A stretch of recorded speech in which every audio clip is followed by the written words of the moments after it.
Sir, for giving me an opportunity to speak on this very important discussion on demands for grants for 2023 by the Ministry of Commerce and Industry. Sir, I would like to start, because we all started the day today, by reading the Honorable Prime Minister's tweet.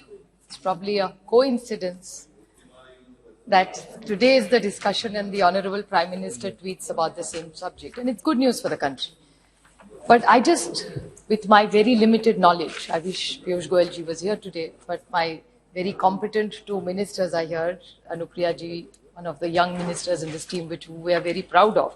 I would like to ask a question that this 400 number that you have achieved, compliments to your government if you've achieved it, but is it by volume or is it purely because of inflation that has come? So I really need to know, is it directly through jobs and wealth created in this country, or is it, I don't want to use the word fluff because it's probably a little unparliamentary in a debate, but that's what I mean.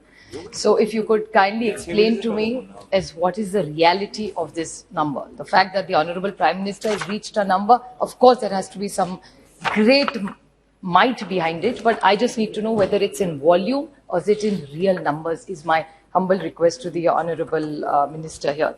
There are 2-3 other questions. I mean, it was very nice to see a very healthy banter between my two colleagues, our new MP who's just come, Prajita, and my learned colleague who's a senior to all of us, is Mr. Pinaki Mishra ji, about the budget. I think, sir, I appreciate your intervention, and the way I would like to look at it, in their own way, they are both right. Because I think what the Treasury Bench Minister member was trying to explain to us, because what she was saying is last year what was asked for and then what was revised. But what we expect this year is what was revised is what it was spent. So that's what the government needs. So they should add to RE, not do B to B. So to last year's RE, they should have added, that should have been this year's B. Obviously, that means there's a cut. And I think Pinaki ji was absolutely right when he said, Pinaki ji has stand corrected, that it is a 20% decrease from last year's RE. So clearly it is a decrease. I understand she speaks from the Treasury bench. So they can't accept the truth. So I respect her point of view, but the reality is that there is a cut. Even RE is not the actual expenditure. Correct. Yeah, I agree with you. Thank you, sir. Another question I would like to ask the Honorable Ministers is industrial infrastructure upgradation schemes. You are talking about industry so much. I appreciate that. But the point is that there's a mismatch between what your aims are and the funds allocated are. There were 7 approved projects by your government, out of which only, according to the Standing Committee report, only 1 is done. So 7 are left just high and dry. So is that why it matches that the money is not spent or allotted? Is a clarification we really need from you. Another thing is the intellectual property rights. So we are all very proud about the patents that are coming. But this government commits that it has reduced it from 12 months. Is what? But the Standing Committee report says that there is absolutely no improvement, is what that report says. So innovation, fast-tracking, application, so much about technology gets sent. We want that to happen. We all talked about startups. I'm proud to say that the Treasury bench members also talked about startups. I'm happy to say that in your own government report, Maharashtra is the state where I come from.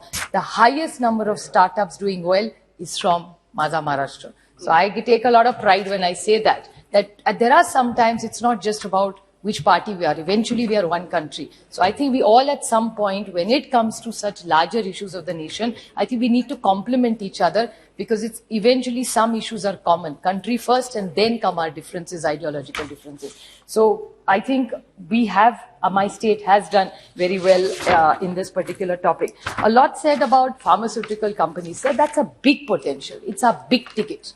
But I appreciate what Shiv Kumar ji also said, and both the Treasury benches speakers said, and they gave a lot of credit to the Honorable Prime Minister. But I very humbly would like to say that one of these companies, which the whole India is talking and taking credit for, comes from Pune district where I belong, Serum Institute of India.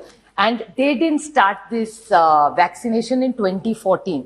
So there are few things happened. हमारे time में 60 साल में थोड़ी तो चीजें हुई थी, उसमें का एक वैक्सीनेशन था. Our Serum Institute was started in the 50s by the Poonawalla family, and they didn't start exporting in 2014 or 2022. They started vaccines and started exporting for the last 50 years. So that is something which we must give credit to. Of course, during COVID, there were no differences. We were all of us versus the COVID. But let's put some facts on the paper that these are private companies. And if this government feels so strongly about pharmaceuticals, there is a pharmaceutical company which is owned by the Chemical and Fertilizers Department in Pune district. Why don't you put in a good administration and run it efficiently? So there will be serum, there will be Covaxin, and there will be even our products which are run by the government. And most pharmaceuticals in India, which are doing exceptionally well, are privately owned. So industry has to be supported. And I appreciate the point Pinaki ji said. Actually, they do live in fear. And it's not. I mean, every day you read on some newspaper or channel, somebody is getting raided. I'm not against raids. If somebody is doing a bad job, has done something illegal, please raid them. But this government's data says, I'm not saying that, sir, that maximum raids that have happened in the last 2 years. This is what their reply in the Rajya Sabha says. I don't speak ever without data. And what Pinaki ji says is right. And I would like to quote a very dear friend of mine who gave an interview. Sir, I will not take his name with your permission because he may get raided after that. And I really feel that he's contributed a lot to this country. He says, I know industrialists today who think that this government is not open to any criticism. He explains that there is a fear that there will be consequences. That's why the industrialists today restrain. They don't want to say anything. Anyway, this is in the public media. Rahul Bajaj, unfortunately, is no more with us. He would say that later. We're courageous, and this was Naushad Forbes. Naushad said this in one of his interviews. Naushad, both are courageous, and I just hope my friend Naushad doesn't get raided after what I've said. Because what he said a very fair thing. He says and I won't put this out of context. He's talked about governments all year. So I won't just blame y'all. मेरी आदत ऐसे नहीं है कि तुम्हारा सब अच्छा, मेरा सब अच्छा और तुम्हारा सब बुरा. जो अच्छा है उसको अच्छा जरूर बोलूंगी.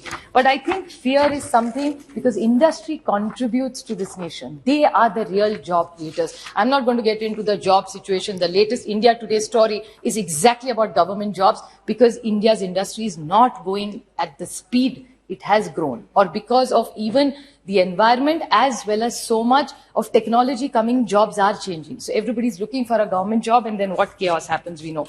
Everybody talked about one district, one product. It's a great project. We are also happy to support it, but what next? I mean, my district has been chosen for tomato. My collector is waiting as what are you all going to do? So I would like to ask you all, these all sound wonderful on paper and wonderful in speeches. I think we need to stop this jingoism and get into some action is my request to this government. So 2-3 quick points I'd like to make. This Dubai Expo. So this was a very good intervention. For last 6 months, there is this Dubai Expo, October to March. And I would like to ask that what have we achieved? I'm sure you have achieved something, but what is it can this country know? Otherwise, ऐसे जाके सब Dubai घूम के वापस आ गए, अच्छी बात है, उनका tourism बढ़ रहा है और हमारा पैसा जा रहा है, ऐसा नहीं हो. So I would like to ask you that B2B or B2C, what investment have you achieved by this Dubai Expo in the last 6 months is what? Then there was so much talk about champion services sector, new trade policy. Okay, new trade policy. So my question to it is, even Aprajita ji talked extensively about it. Time has come for a new policy. The whole dynamics of the world are changing. My question to this government is, can you commit to the floor of this house? Because the Treasury Bench member was saying that you want to do business with America, you want to do business and new trade policies, all they sound beautiful to the ears. But does that mean, what I worry about is that are you guaranteeing that every trade agreement you do, 100% you will protect the farmer? Especially what I worry is about milk. We've had a controversy in the past with milk, with onions. And then Commerce Ministry will put up its hand and says, oh, some legacy issue. Now there are no legacy issues left in this department. So don't tell us कि 50-60 पहले ऐसे हुआ, इसीलिए हम ये भुगत रहे. Everything is new agreements, new dynamics. Please take some ownership of what you're doing. So please, I want to hear this in the reply. I don't want a vague reply, that you will protect every farmer, Yes. be it onion, be it vegetables, be it milk. So will you guarantee that? Sir, SEZs. This is one point I'd like to quickly make, just two questions I want to ask her. The PLI scheme, it's a very good scheme. I think we must all compliment it, but it's only for the big boys. How will the PLI scheme help the MSMEs? So I want to ask this question to them, because Honorable Narayan Raneji, who's a minister in this cabinet, he himself has admitted that there is no PLI scheme for the small and medium. So are we only doing all these for the big boys? And if the big boys, and even in the scheme, sir, only once the production increases by 50% will you benefit. Tomorrow there'll be NPS, and then I don't want legacy problems of this. Otherwise, these will be your legacy problems which we will inherit if we are there. So I think please think this through. It's a very good scheme, but it has to be applicable for everybody. The most favored nation. That's a very important thing, especially with the changing dynamics. This entire department is totally interconnected to Ministry of External Affairs. So I would like to make sure that this department thinks all through. Please do not fall in for jingoism. This is a very serious department. It has repercussions on everybody, right from the top to the bottom to the last farmer in this country. So please think it through before you do everything. And I urge you that you love raids, please raid them. I mean, हम तो डरते नहीं इन सबसे. But industry is somebody who has absolutely contributed for generations. I come from the Baba Kalyani report that everybody quotes is from my district again. The way the Poonawalas are from Pune district, Baba Kalyani is whose few things you will have heard of the SEZ. Unfortunately, I don't have much time, sir, so I won't say like this, something for next. But please, industry is something we need to protect. There are 100 ways of correcting. But putting them in jail and scaring them is not a solution. This is not going to get you better marks of ease of doing business, because ease of doing business also is some report which when it suits you, you use it, and when it doesn't suit you. And Yes. if this ease of, last point, sir, just short, if ease of business, this government was doing so well, then why have so many people become non-resident in India, especially not all the ones who fall in the top category of high network. In this country today, the high network people are preferring to keep one foot outside. So that really is what this government should think, that if our high network individuals are preferring to live in India, then the quote of my friend is absolutely true. So Thank you. please introspect and think for the future of this country. I name one believe